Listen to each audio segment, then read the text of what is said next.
Officials at the CDC are stepping down after the White House fired the agency's director. Susan Monarez had criticized Health Secretary Robert F. Kennedy Jr. for, quote, weaponizing public health.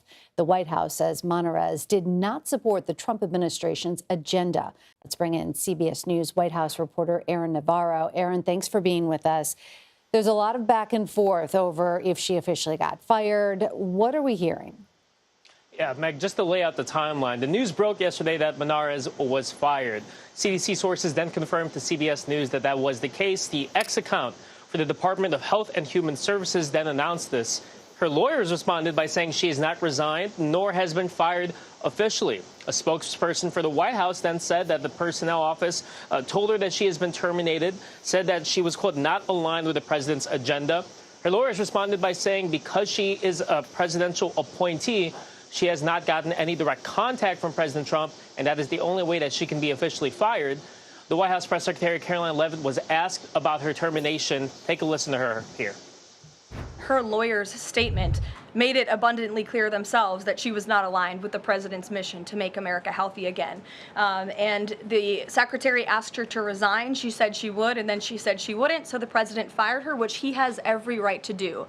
It was President Trump who was overwhelmingly reelected on November 5th. This woman has never received a vote in her life, and the president has the authority to fire those who are not aligned with his mission.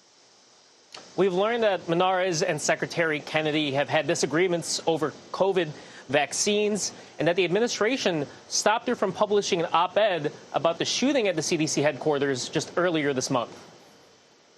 And Aaron, are we seeing a pattern with these departures?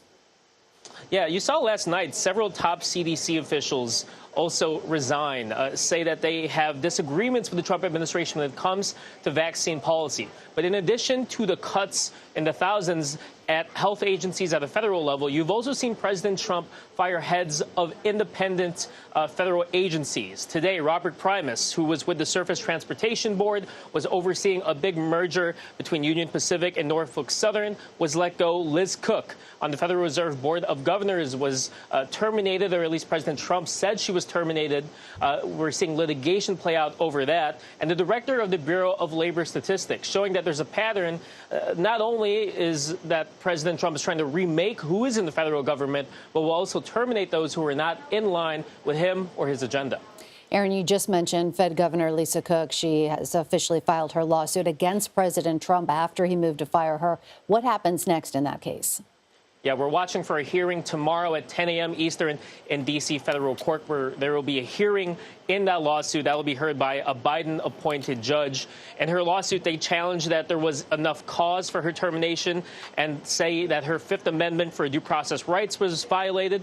In response, the White House has said that President Trump exercised, quote, his lawful authority to remove a governor on the federal board for cause, and then accused Cook of lying in her financial documents about her residences and applying for mortgages. Again, she has not been convicted for any crime on this.